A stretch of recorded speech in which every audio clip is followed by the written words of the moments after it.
Good morning all of you. चलिए आज हम फिर से दोबारा पॉलिनोमियल स्टार्ट करते हैं, आगे बढ़ते हैं पॉलिनोमियल में। अब आपके पास क्वेश्चन है कि find the value of polynomial 3x² + 5x - 22 at x = 0, x = 1, x = 2 and x = -1। आपको क्या करना है, जो आपको ये पॉलिनोमियल दिया हुआ है इसकी वैल्यू x के इन पॉइंट्स पर कैलकुलेट करनी है। ठीक है, क्या करेंगे देखिए, बहुत इजी है। जो पॉलिनोमियल है इसे डिनोट करते हैं हम px, qx, rx, gx किसी से भी।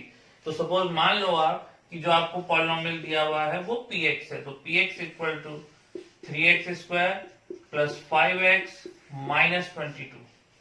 अब हमें इस पॉलिनोमियल की वैल्यू इन पॉइंट्स पे कैलकुलेट करनी है। तो क्या करेंगे, जैसे x = 0, तो इस क्वेश्चन में जहां जहां x है वहां 0 रख दीजिए, आ गई आपकी वैल्यू।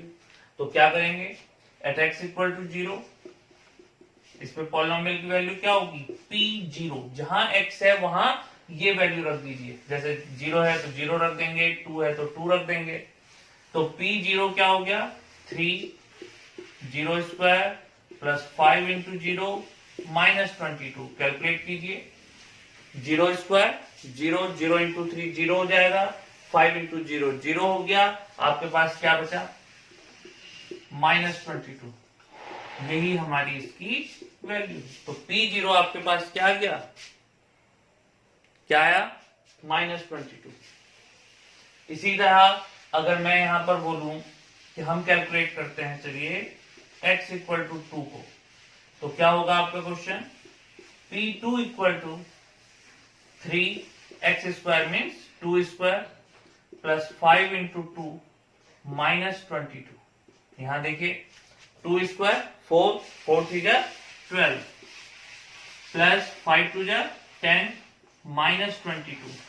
12 + 10 22 - 22 it means 0। तो p2 = क्या आ गया, 0। इसी तरह अगर हम माइनस वैल्यू पे इसको सॉल्व करते हैं तो p - 1 = 3 × -1² + 5 × -1 - 22। -1 का स्क्वायर क्या होता है, क्या होता है बताइए, -1 × -1, तो माइनस माइनस प्लस, 1 1 = 1। ध्यान रखें, अगर -5 का स्क्वायर पूछूं तो 25, क्यों, माइनस माइनस प्लस हो जाएगा। तो यहां पर क्या हुआ, -1 का स्क्वायर +1, तो 3 × 1 3, प्लस माइनस का मल्टीप्लाई, -5 1 = 5 -22 कितना आ गया, 3 - 27 इट मीन्स -24।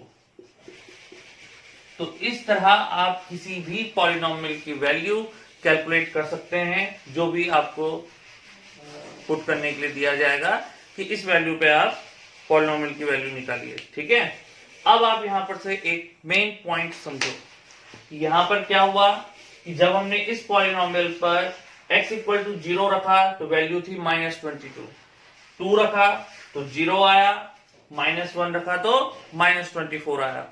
अब आप यहां पर से समझिए कि अगर किसी वैल्यू पर, जो आपको पॉलिनोमियल दिया गया है उस पर हम कोई वैल्यू पुट कर रहे हैं और उस वैल्यू को पुट करने पर पॉलिनोमियल की होल वैल्यू 0 हो जाती है, तो उस पॉइंट को, जिसको हमने उस पॉलिनोमियल में x की जगह पे रखा था, वो उस पॉलिनोमियल का जीरोस कहलाता है, शून्यक। तो बहुपद का शून्यक क्या हुआ, समझ गए। बहुपद का शून्यक मतलब कि एक ऐसी रियल वैल्यू पॉलिनोमियल का मान 0 हो जाता है, उसे हम कहते हैं जीरोस ऑफ पॉलिनोमियल। क्लियर।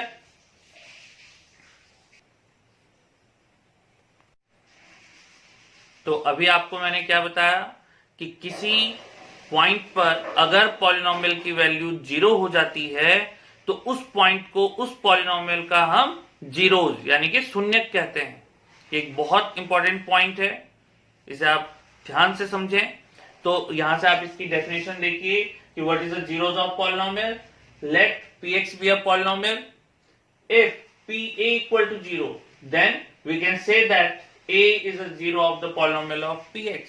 कि अगर आपके पास px कोई पॉलिनोमियल दिया हुआ है और आपके पास a कोई रियल नंबर है और उस पॉलिनोमियल पे हमने अगर x की जगह a पुट कर दिया तो जो उस पॉलिनोमियल की वैल्यू आएगी pa अगर 0 हो जाती है तो हम कहेंगे कि वो a मतलब जो पॉइंट आपको दिया गया है वो उस पॉलिनोमियल का 0 या शून्यक हो जाएगा। ठीक है, यहां पर एक बहुत इंपॉर्टेंट बात यह है कि किसी पॉलिनोमियल की जितनी डिग्री होगी उसके उतने ही जीरोस होते हैं। ये बात याद रखना कि आपके पास किसी पॉलिनोमियल के एक से भी ज्यादा जीरोस हो सकते हैं। वो क्यों होंगे? क्योंकि जितनी उस पॉलिनोमियल की डिग्री होगी उसके उतने ही जीरोस आते हैं। ये आप अभी निकालेंगे। ठीक है, तो आप कभी ये मत करिएगा कि एक जीरोस निकाला और हो गया क्वेश्चन, तो जितनी उसकी डिग्री होगी उसके उतने ही जीरोस होंगे। ठीक है, तो यहां पर मैंने आपको बता दिया है कि अगर बहुपद कोई px है तो px का शून्य एक ऐसी संख्या a होती है जिसके लिए pa इक्वल टू 0। जैसे अभी हमने जो एग्जांपल लिया था कि px equal to 3x square plus 5x minus 22, और आपने यहां पर देखा था कि जब मैंने इस क्वेश्चन में x की जगह पे 2 रखा तो इसकी होल वैल्यू 0 हो गई थी। तो हम यहां पर कहेंगे कि इस क्वेश्चन का एक जीरो 2 है। और यहां पर साथ ही साथ आप ये देखो कि इस एग्जांपल में पॉलिनोमियल की डिग्री क्या है, इसकी घात क्या है, 2, क्योंकि हाईएस्ट पावर ऑफ x कितनी है, 2। तो इस क्वेश्चन के 2 जीरोस होंगे। इसके जीरो जब आप कैलकुलेट करेंगे, जब आप निकालेंगे तब कितने निकलेंगे, 2 निकलेंगे, ना 2 से ज्यादा ना उससे कम। समझ में आ रहा? ऐसे नहीं कि आपने बोल दिया कि बस ये 2 ही इसका जीरो होगा। तो जितनी जिस पॉलिनोमियल की डिग्री होती है उसके उतने ही जीरोस होते हैं। तो अब बात आती है कि हम जीरोस कैलकुलेट करेंगे कैसे, किसी पॉलिनोमियल के जीरोस कैसे फाइंड करने हैं। तो आप यहां पर ध्यान दें कि किसी पॉलिनोमियल के जीरोस फाइंड करने के लिए आपको क्या करना होगा, जो वो पॉलिनोमियल है उसको इक्वल टू 0 कर दीजिए। इसके बाद आप इस इक्वेशन को सॉल्व करेंगे, सॉल्व करने के बाद आपको अपने आप आंसर निकलेगा। जैसे चलिए एग्जांपल लेते हैं। माना मैंने आपको क्वेश्चन दिया कि find the zeros of the polynomial px equal to 5x plus 7। आपका क्वेश्चन है कि 5x प्लस 7 के जीरोस कैलकुलेट करो। तो आप यहां पर देख रहे हैं कि इस पॉलिनोमियल की डिग्री कितनी है, 1। तो इसका कितना जीरोस होंगे, एक ही होगा। ठीक है, कैसे होगा? अभी मैंने आपको क्या बोला कि जीरोस निकालने के लिए क्या करते हैं, px इक्वल टू 0 कर देते हैं। तो यहां से देखिए कि px इक्वल टू 0, तो px क्या, 5x प्लस 7 इक्वल टू 0। तो 5x equal to minus 7, therefore x equal to minus 7 upon 5, minus 7 upon 5। तो ये value x equal to minus 7 upon 5 is the zeros of the given polynomial px equal to 5x plus 7। ये आपका जो answer आ रहा है ये इसका zeros है, ध्यान रखें। अगर अब मैं आपको बोलूं कि कैसे है, बताओ, अगर माना डायरेक्ट ये दिया हुआ होता कि x equal to minus 7.5, check करना है 7/5 को चेक करना है कि इसका जीरोस होगा या नहीं होगा। क्या करेंगे, x की जगह इस वैल्यू को रख देंगे, सॉल्व करेंगे। अगर आंसर 0 आ गया तो ये इसका जीरोस है, नहीं आया तो नहीं है। ठीक है, तो यहां पर ये आपका पॉइंट क्लियर हो गया कि what is the zeros of polynomial. बहुपद का शून्य क्या होता है? तो बहुपद का शून्य एक ऐसी संख्या होगी जिस पर उस बहुपद का पूर्ण मान शून्य हो जाए। ठीक है, वेरी गुड, आगे बढ़ते हैं। अब देखिए रिमाइंडर थ्योरम, शेषफल प्रमेय, बहुत इंपॉर्टेंट टॉपिक है, ध्यान से समझना। आपको एक पॉलिनोमियल दिया जाएगा और आपको एक कोई नंबर आपके पास सपोज जैसे 5 हो गया, 6 हो गया, a हो गया, कोई भी रियल नंबर है। तो अब आपको कहा जाता है कि उस पॉलिनोमियल का रिमाइंडर क्या होगा। तो आपको क्या करना होगा, जो उस पॉलिनोमियल पर a की वैल्यू रखने पर जो भी आपको रियल नंबर दिया जाएगा उसको पॉलिनोमियल पर पुट करके जो पॉलिनोमियल की वैल्यू बनेगी वही आपका रिमाइंडर होगा। तो आप यहाँ पर इसका स्टेटमेंट समझिए कि let px be a polynomial of degree n greater than equal to 1, means कि आपका जो पॉलिनोमियल है उसकी डिग्री एक या एक से ज्यादा हो सकती है, यानी कि वो लीनियर पॉलिनोमियल भी हो सकता है, क्वाड्रेटिक हो सकता है, क्यूबिक हो सकता है, बाय क्वाड्रेटिक हो सकता है, कुछ भी हो सकता है, उसकी डिग्री एक या एक से ज्यादा होगी। और आपको कोई रियल नंबर दिया हुआ है a, इसकी जगह पे 5, 6, -2, -8 कुछ भी हो सकता है। तो अगर उस कंडीशन में आप इस पॉलिनोमियल px को x - a से डिवाइड करेंगे तो जो pa, जो उस पॉलिनोमियल की वैल्यू निकलेगी इस पॉइंट पर, वही आपका रिमाइंडर होगा। तो ध्यान से आप समझ लें कि यदि px एक बहुपद है जिसकी घात 1 या 1 से अधिक है और a कोई वास्तविक संख्या है, तो यदि बहुपद px को x - a से भाग देंगे तो pa ही उसका शेषफल होगा। ठीक है, इस स्टेटमेंट के बाद आपको मैं एक क्वेश्चन देता हूं कि इसका शेष निकालिए कैसे। चलिए, जैसे मैंने क्वेश्चन कहा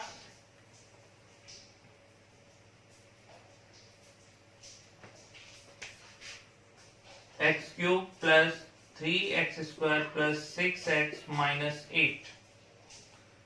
अब मैं आपको कह रहा हूं कि यदि हम इस पॉलिनोमियल px को x + 2 से भाग दें तो शेषफल बताइए। क्या क्वेश्चन है कि आपका जो पॉलिनोमियल है x³ + 3x² + 6x - 8, ये आपको डिवाइड करना है बाय x + 2, तो आपका रिमाइंडर क्या होगा ये निकालना है। तो अभी अभी मैंने आपको क्या बताया कि रिमाइंडर थ्योरम क्या कहती है कि अगर हम px को x - a से डिवाइड कर दें तो जो pa की वैल्यू होगी वही हमारा रिमाइंडर होगा। तो यहां पर आप देखो कि x + 2 = 0 कीजिए, यानी कि x की वैल्यू क्या आ रही है -2। तो अब आप इस x = -2 को यहां पुट करो तो क्या होगा यहां से, therefore p - 2 = -2³ + 3 × -2² + 6 × -2 -8। अब देखिए -2 का क्यूब क्या होगा, -2 × -2 × -2, 2 × 4 × 8, minus minus plus, plus minus minus. ध्यान रखना है इसमें सारा काम प्लस माइनस का ही है। तो ये हो गया आपका -8 प्लस -2 का स्क्वायर 4, 4 3 जा 12, 6 2 जा 12, तो -12 -8। देखिए 12 -12 कैंसिल आउट, -8 कितना हो गया -16। इट मीन्स कि P -2 इक्वल टू आया -16। तो इस बहुपद x³ + 3x² + 6x - 8 को जब आप x + 2 से डिवाइड करेंगे तो आपका रिमाइंडर होगा कितना -16। यही आपका आंसर है। तो रिमाइंडर थ्योरम आप समझ गए कि आपको जो पॉलिनोमियल दिया गया है, अगर आप उसे किसी लीनियर पॉलिनोमियल से डिवाइड कर रहे हैं तो x की जो वैल्यू निकल रही थी, जिस वैल्यू पे आप उस पॉलिनोमियल को कैलकुलेट करोगे, वो पॉलिनोमियल की वैल्यू ही उस क्वेश्चन का रिमाइंडर होगी। क्लियर? कोई दिक्कत यहां पर?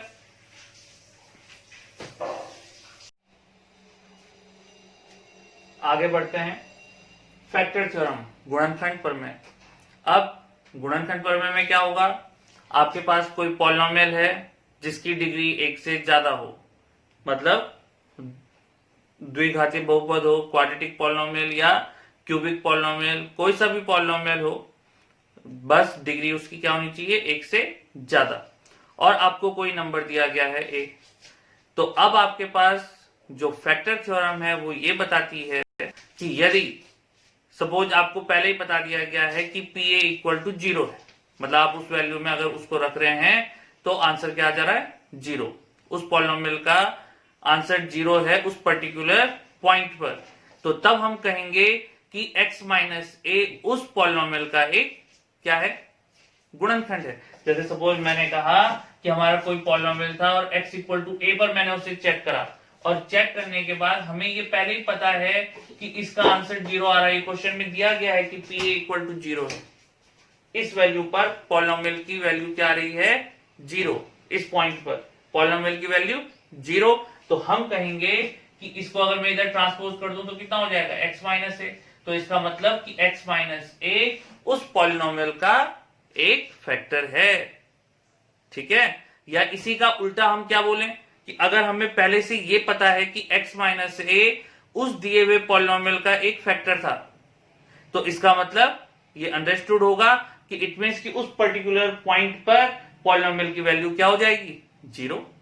तो अगर आपको ये पहले से पता है कि उस पॉइंट पर पॉलिनोमियल 0 हो रहा है तो पी ए इक्वल टू 0, इसका मतलब उस पॉलिनोमियल का x माइनस ए एक फैक्टर होगा।